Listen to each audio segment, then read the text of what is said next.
Okay, writers, let's talk about some things I wish I knew when I was just getting started as a writer. This can save you months, if not years, of your time because there have been so many days that I have doubted myself and felt like I was doing this whole writing thing wrong. So, if I can save you from that with these tips, it will mean the world. So, let's get started.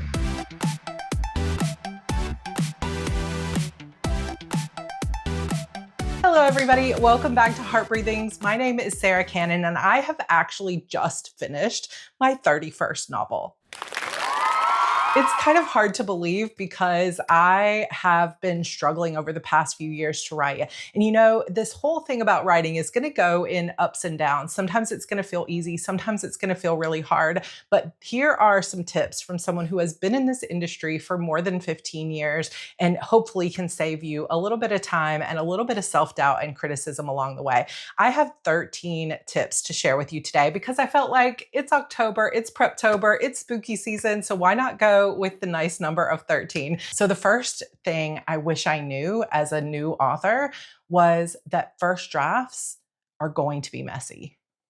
I don't know why, but as a reader, it always felt like surely these authors just sat down and channeled this amazing work. And when I heard my favorite authors talking about their writing process, it sounded like all you have to do is sit down every day, write the words that come to you, and you will magically have this amazing story. But the truth behind the scenes once you become an author is that that book is going to go through multiple revisions and rounds. And sometimes by the end of the revision process, the book will be completely different. But you cannot edit a blank page. You need words there that you can craft and change and switch around and edit and revise. So you need some kind of starting point. And that means being messy. And being messy is often really uncomfortable because we want to control the process. We want to feel like we want to zoom out and see how the whole story is going to come together. But writing is a trust the process kind of craft where you have to believe that as long as you keep putting one foot in front of the other, one word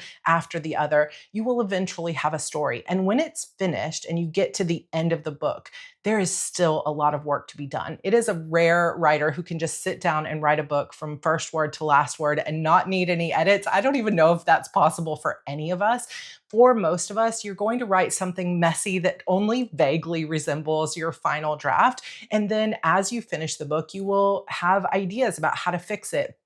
You will get feedback from critique partners and beta readers and editors, and you will begin to craft it and polish it and make it better as you go. Sometimes drafts will go through 12, 15 revisions. Sometimes you may only need one or two, and it depends on your process, but first drafts are often just going to suck. And so give yourself permission to just be a terrible writer and to get comfortable with the uncomfortable messiness of those first drafts, because to expect yourself to just sit down and write the perfect novel is putting far too much pressure on yourself, and you will quit somewhere along the way. So first drafts are meant to be messy. They're supposed to be messy. They're going to be messy. And even though you won't be able to zoom out and see how it's all going to come together, I promise you that it's just like a puzzle. You put together little pieces here and there, and then eventually it will become clear how this whole thing fits together, but you have to stick with it through the messy parts and through the parts that feel uncomfortable. The second thing I wish someone had told me is that sometimes your characters are going to have a mind of their own. So I thought that I'm the one controlling the characters. Like, how crazy was I to believe that that is true?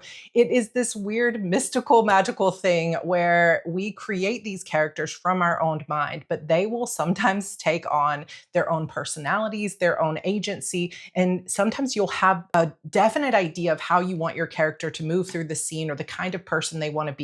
And if you are struggling to get that character to do the things that you told them they were going to do in your outlines or your scene cards or whatever, chances are that that character wants to be something else. And sometimes they will talk back to you. Sometimes they will surprise you with dialogue or by taking turns or becoming someone entirely different. Or they will surprise you by coming out with some monologue about what happened in their past and why they're so scared of falling in love. And it was something you didn't even plan. So One of the most fun things about writing is just allowing your characters to speak to you and allowing them to sometimes take control of the narrative and allow them to really come out the way that they want to come out. And I know that sounds so strange, but one of the things that has held me back the most across my writing is trying to force my characters to be the way that I thought they were supposed to be. When I let go and allowed my characters to just be who they are and to come out the way that they want to come out, the writing gets better, the characters become more clear and more real, and it's a really cool thing. But the more we fight against that, sometimes the more we hold ourselves back. Side note, if you are an author and you have ever had your characters take a complete detour and do something you never expected them to do, let us know in the comments. Number 3 is you don't have to know every single detail about your story, your characters, or your world before you can start writing. Now, this is partially going to depend on your personal process. So if you're interested in that, we're going to talk about it a little bit more in a minute, but I also did just create a video about how to find and discover what type of writer you are and what your writing process is. So I'll put that in a card up here for you to watch later. But if you are holding yourself back for months, years, whatever it may be, because you feel like you have to have every little detail figured out before you can start writing, give yourself permission to just discover it as you go. You can go back and change. Like I remember writing my novel, Sacrifice Me, and it was set in Chicago, but I didn't really know a lot about Chicago. I had only been there a couple of times. But if I had waited to do all the research that I needed to know about Chicago, I might never have gotten started writing that book. So instead, I started writing, and every time I would come across something I needed to know about Chicago, I would just put a little XX in there with a note to myself that said, research this and see what these street names are.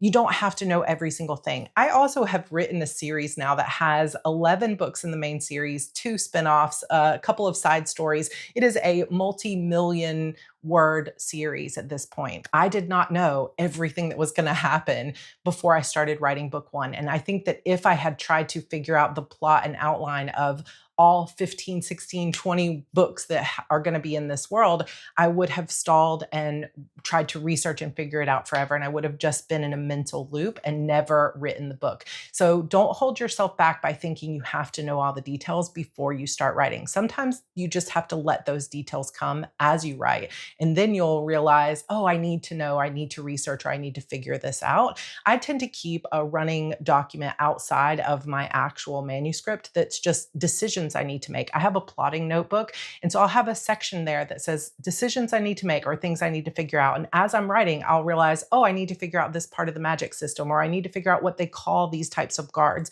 And so I will figure that stuff out as I go. So don't think that every writer knows all of that before they start writing. And definitely don't hold yourself back from writing for months and years just because you think you should know it all. Number 4, this is what I was talking about earlier. Everyone's writing process is unique. I think it was Brandon Sanderson that once said, as there are as many processes for writing as there are authors who are writing. And this is so true. We as humans are unique individuals, and I feel like writers' brains are even more unique than the general population. We all have different ways of putting things together, of figuring things out. And yet there are often similar ways that we talk about writing. Like everyone has to be a plotter, or everybody has to have index cards, or they have to sit down and write every single day and be consistent. But the truth is, there isn't one specific writing process that works for everyone. There isn't one specific type of plot or outline that works for everybody. And it's going to be a process for you of figuring out what your process is. And that might mean trying on other people's process the same way that you might try on a t-shirt and seeing if it fits you. And that is going to take time. And I understand that sometimes that feels a bit frustrating because we want to get to the end result as quickly as possible. But just know that this is part of the job of being a writer, the craft of being a writer, is figuring out what your individual process is. And the more you give yourself permission to lean into what's working for you, even if it doesn't look like what anyone else you know is doing or what you've seen other people do or heard other authors talk about, you get to do it your own way. And the more you lean into what naturally works for you, the better writer you will be, the more joyful as a writer you will be, and the more confident you will become by trusting yourself along this way. And again, I have an entire video from last week about how to discover what type of writer you are. And I gave some playful, fun names, and there were a lot of fun comments on that video. So I encourage you to go check that out. 5, there are no rules. Back when I was a new writer, there was a writer in my local RWA group named Virginia Cantra. I don't keep in touch with her anymore, but she is such a lovely woman and such a wonderful lyrical writer. And she always used to say, there are no rules, there's just works and doesn't work.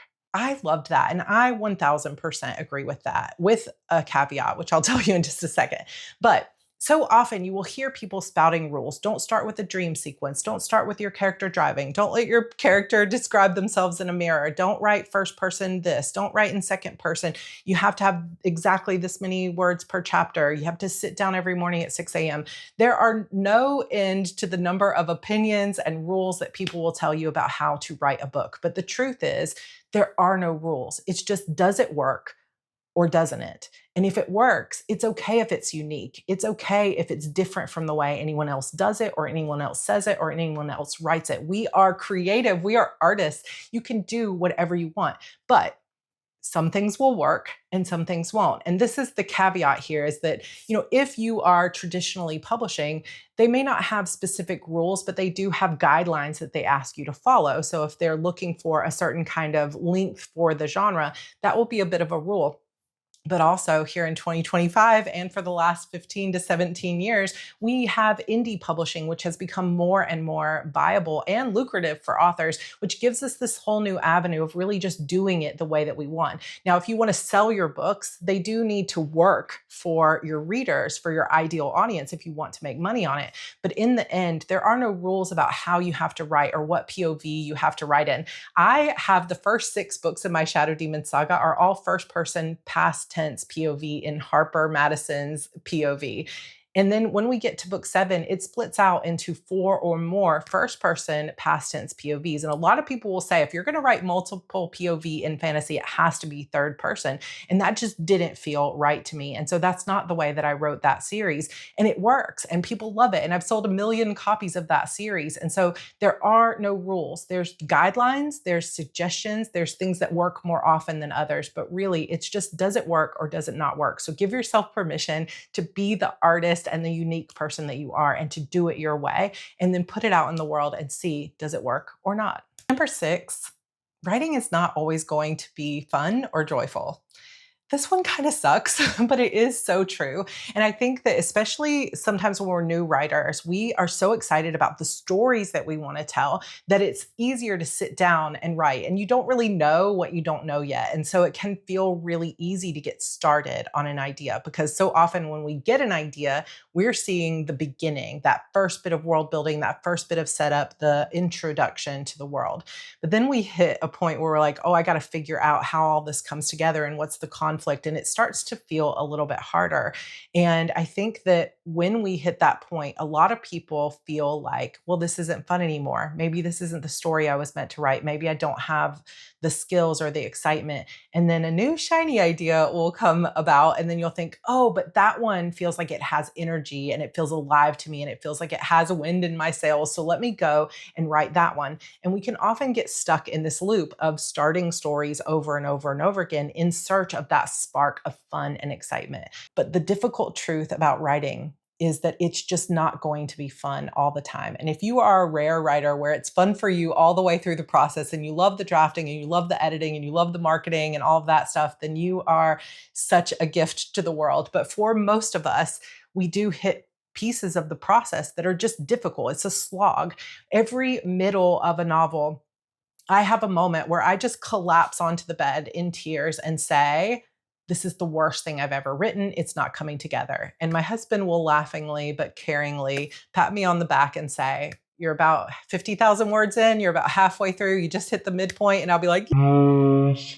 And it's always the same pattern that I hit this point where I cannot see how it's all going to come together. I don't feel like I have the skill. I don't feel like I know what I'm doing. And I feel like it's the worst thing I've ever written. And this happens every time. And it is so tempting to just give up on it, move to something that feels easier and more fun and more exciting. But if I did that, I would never have finished a novel. And so sometimes you have to just get through the part parts that don't feel fun, that don't feel joyful. Writing is still work, even though it's such fun work most of the time. And for some of us, the drafting is going to be fun, but the edits are going to feel like such a slog, or the writing process will feel fun, but the marketing or trying to get it out into the world will feel really, really difficult. There will be hard parts for everybody. It's not always going to be fun, but it hopefully will always be rewarding and satisfying on a deep personal level. Number 7, comparison kills creativity.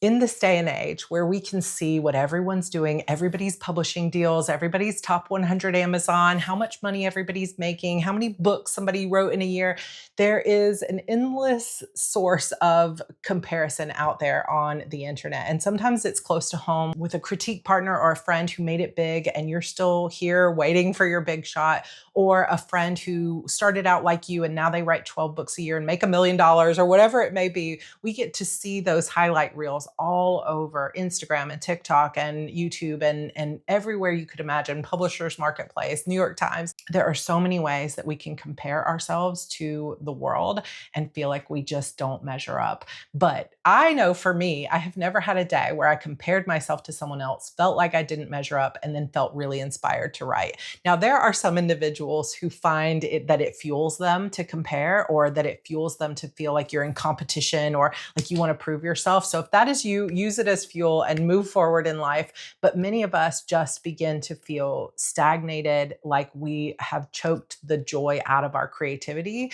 because we are comparing ourselves to everyone else in the world.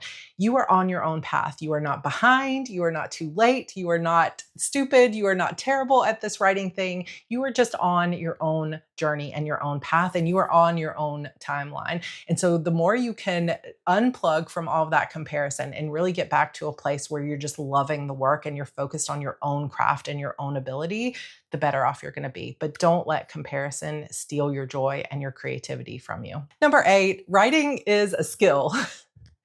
Writing is not necessarily something that you're just naturally gifted with. And like I said in the intro, you just sit down and write a book like you were just channeling it from the ether. Most of us have to learn how to do this. Like, there is definitely an element of intuitive writing, of creativity that just comes naturally from having consumed stories or having a deep understanding of how stories are told. But every writer has their struggles. Maybe they're really good with description, but terrible at dialogue. Or maybe they are really good at weaving a story, but they have trouble writing a climax. Like, every single writer is going to have their struggles, and they're going to need to hone their craft. They're going to need to learn the skill. When I first started writing my 30th book, which is called The Disappearance of Vanessa Shaw, I published it about a year ago. I really struggled. It took me a long time to write that book because I was switching to a new genre. It was 2 timelines. There were more than 8 points of view. And I knew for a while that I had bit off more than I can chew. And there was a time where I thought, I just don't have the skill to pull this off, to write this the way that I know it needs to be told. And so it took me a few years of dedicated work to develop the skill, to read some of the other people who had written books similar to this, to really practice, to try things, to experiment, and finally find something that I could be proud of. But I did eventually finish that novel, and I grew so much as a writer. But understanding that writing is a skill, it's a craft, it's something that you can learn, it's something that you can continually get better at. So if you're not great at it at the beginning, it doesn't mean you're not meant to be a writer or that you're not chosen or something like that. It just means you need more knowledge, you need more skills, you need to practice more, you need to get more experience, you need to continue to not only start stories, but actually finish them. You need to read more, you need to find the process that works for you and the things that resonate for you. But don't be hard on yourself thinking that you needed to just have been born with this natural talent that makes you the perfect writer. Some people are born with more talent than others, but writing is a skill that all of us can learn. And so if you feel drawn to it, be willing to put in the work to actually learn the craft, to become a better writer, and to increase your skill, which will naturally happen with every book that you finish. Number 9, understanding genre makes everything else easier. So genre at its heart is really what is the type of story that you are telling. And the genre informs so much about the novel, like the pacing, the tone, the voice, the characters, the archetypes that you're using, the plot points, the tropes. So much of your novel is really determined by the genre or the niche that you're writing in. And so understanding at a deeper level what readers expect from your genre, what types of tone you will usually find, the types of characters that readers expect, the types of scenes that are always going to be in this type of book can help you so much on the path. It doesn't mean you have to plot ahead of time, but in a mystery novel, you're going to have a dead body. You're going to have suspects. You're going to have red herrings, and then you're going to have a moment where you figure out who done it. Those are the kind of scenes that are in every single murder mystery. And each genre has its commonalities and its expectations when it comes to readers and the type of genre that you're writing. And so this is one way that you can not only improve your skill, but also have a deep understanding of what's going to sell and what's going to connect to readers in your genre. I have worked with thousands of authors hoping to self-publish their books in my class, Publish and Thrive. And one of the main success factors is understanding what genre you're writing in. And it is absolutely true too that most books will have elements of multiple genres. Like in your mystery novel, there will be a subplot that is a romance plot or some kind of relational drama or something like that. But there is always a primary genre or niche that you're writing in. And the more you can understand and study and read in that genre and really understand what it is that readers are connecting within that genre and what you need to have in your book. And again, no rules, right? But there are commonalities here. And the more you can understand that, the more successful you will be as an author. And, writing a book is not for most of us just a couple of week thing. Some of us spend years crafting a novel. And one of the worst things that can happen to you is spending years crafting a novel and then finding out that you wrote a mystery without the elements of a mystery. And so make sure that you understand what it is you're writing and who your ideal reader really is. And one of the best ways to do that is just to read a lot of books and then be like, my book is similar to this one, so this is my genre. And that's one of the most powerful things that you can do as an author is read. Number 10, done is better than perfect. Author Elizabeth Gilbert once said, perfectionism is just fear in fancy clothes. And that has always stuck with me because I am definitely a perfectionist. And sometimes I feel like, oh, I cannot put it out there. I can't move forward until it feels perfect and until it feels like it's the absolute best thing that I can possibly do.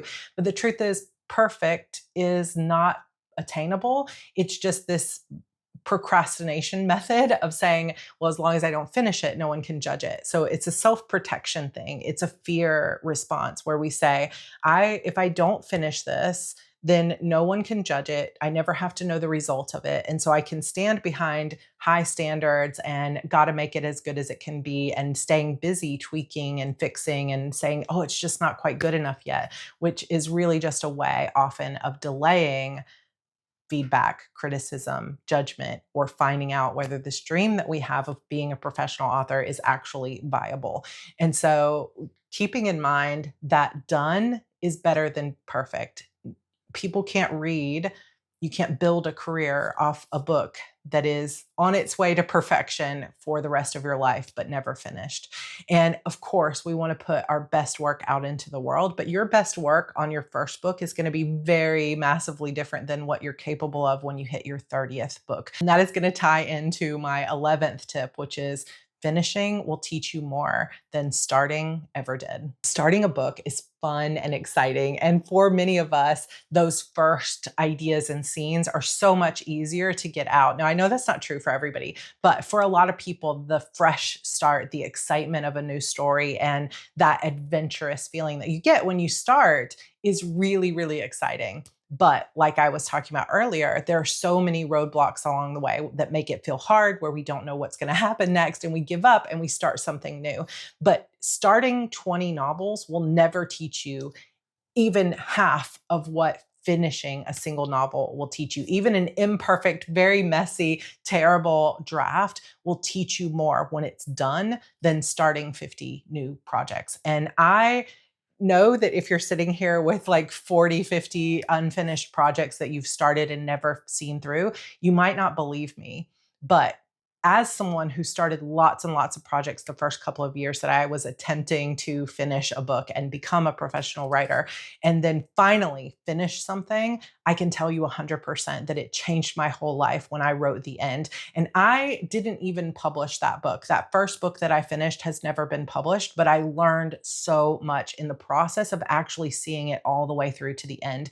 And that is what not only gave me the confidence, but also gave me the clarity to see, oh, this is how you do it. And then once I did it again and I learned how to really polish and go back and edit it, and I saw the full process from start to finish, not just the starting process 50 times, but the entire process of seeing it through to the end, of telling a complete story with a beginning, a midpoint, and a climax and resolution, just completely opened up my eyes as to how to really tell a story. You are still a writer, whether you're starting a million books and never finishing them or not. But if you want to make that transformation into an author who finishes things, you got to get the book done. And that is really at the core of everything, of all these tips, is finish the book.